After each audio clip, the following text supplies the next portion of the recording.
अच्छा, ये बताइए असद नवी साहब के तोशाखाना एक रेफरेंस दायर किया गया था इलेक्शन कमीशन ऑफ पाकिस्तान में, और फिर वो मामला ट्रायल कोर्ट में गया और फिर उसमें 3 साल कैद और नाअहली हुई और फिर वो मामला इस्लामाबाद हाई कोर्ट में चला गया। और ये जो नैब रेफरेंस है जिसमें आज फैसला आया है, इन दोनों केसेस में इल्जामात इन्हीं तहाइफ के हवाले से थे? जी बिल्कुल, इल्जामात तो इन्हीं तहफ़ के हवाले से थे ना। देखें, एक चीज है जो कि प्राइम मिनिस्टर ऑफ पाकिस्तान को गिफ्ट मिली हुई है, वो किसी ले मैन को गिफ्ट नहीं मिली हुई, वो पाकिस्तान की अमानत है। उसको आप या तो फिर आप उसको कंप्रोमाइज रेट पे खरीद रहे हैं, फिर आप उसकी सेल को मान रहे हैं। सेल में आगे ये नहीं मान रहे, ये नहीं कह रहे कि हमने सेल नहीं की, उसमें डिफरेंट चीजें ये दे रहे हैं कि किसने कैसे सेल हुई, कौन सा वास्ता पड़ा, लेकिन सेल तो चीज होगी ना। तो रेफरेंस तो सेम ही था, वो तोशाखाना बेस भी था कोई।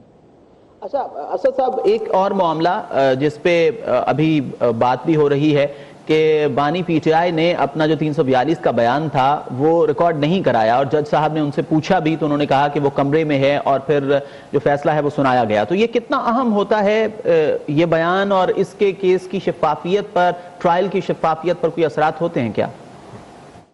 इस केस में जो आप देखेंगे तो ट्रायल पे उनको टाइम तो दिया गया और वो कमरे अदालत में मौजूद भी थे। अब सजा हो गई है, अब अपील में जाएंगे हाई कोर्ट में। अपील अब देखना ये है कि हाई कोर्ट में अपील जो है वो फौरी तौर पे लग जाती है या उसको अपने टाइम का बारी का इंतजार करना पड़ता है। तो ये चीज तो उसके बाद सामने आएगी कि जब केस लगेगा हाई कोर्ट में, अपील में जाएगा, तो उस टाइम इसकी नोईद समझ आएगी कि इस पे असर पड़ेगा या नहीं पड़ेगा। अभी तो अपील लगेगी, अपने टाइम पे लगती है या बिफोर टाइम लग जाती है, इस चीज ये चीज डिसाइड करेगी कि असर पड़ रहा है या नहीं। भी अपनी कानूनी राय दीजिएगा कि गुज़िश्ता रोज 10 साल की कैद हुई पीटीआई चेयरमैन, साबिक पीटीआई चेयरमैन को, आज 14 साल की कैद हुई है। तो ये कैद की जो मुकम्मल होनी है ये कैद, इसका कानूनी तरीक़ाकार क्या है? क्या ये दोनों सजाएं एक ही साथ शुरू होंगी और फिर 14 साल? इस हवाले से रहनुमाई फरमाइएगा। कानून में दो मतलब एक प्रिंसिपल मौजूद है, कंसेक्टिव एंड कंकरेंट इसका सजा का। तो नॉर्मली जो कस्टम पाकिस्तान में अभी जारी है उसमें यही होता है कि दोनों सजाएं सेम टाइम में स्टार्ट हो जाती हैं, सिवाय इस चीज के कि जब कोई बड़ा हीनियस किस्म का क्राइम हुआ हो तो फिर कंसेक्टिव का भी रूल मौजूद है कि पहले एक सजा खत्म होगी फिर उसके बाद दूसरी आपकी सजा जो है वो स्टार्ट हो जाएगी।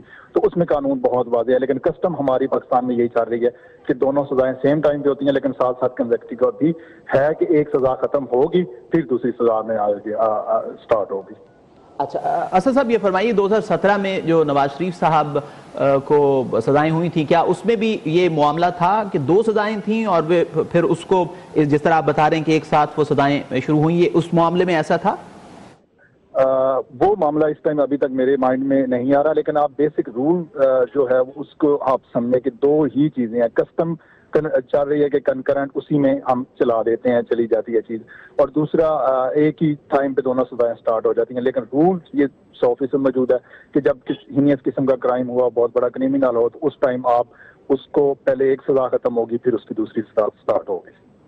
अच्छा असद साहब, ये भी फरमाइए कि जो तोशाखाना के हवाले से केसेस हैं, ये दीगर साबिक वज़राए आज़म पर भी ये केसेस चल रहे हैं। तो अभी एक कानूनी माहिर से हमारी बात हुई तो उनका ये कहना है कि फ़र्क ये है कि बानी पीटीआई जो थे उन्होंने तोहाइफ लिए और फ़रोख्त कर दिए, दीगर ने तोहाइफ लिए और ख़ुद इस्तेमाल किए। ये जो 2 मुख्तलिफ सूरतें हैं, क्या कानूनी लिहाज से भी इसमें कोई फ़र्क है?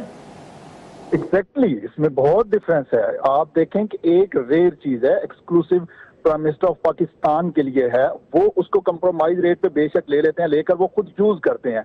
वो एक बात वैसे भी एक कॉमन सेंस से बात समझ में आती है। एक चीज आप लेकर कंप्रोमाइज रेट पे खरीद के उसको आगे हायर प्राइस पे बेच देते हैं, तो बिल्कुल दोनों में डिफरेंस होगा। और अगर प्रीवियस में भी किसी ने ऐसे सेल की होगी तो फिर तो वो भी फंसेगा, इसी केस में आएगा। अगर उसने लेके खुद यूज किया तो बिल्कुल इसमें डिफरेंस है, कोई दूसरी राय नहीं इसमें।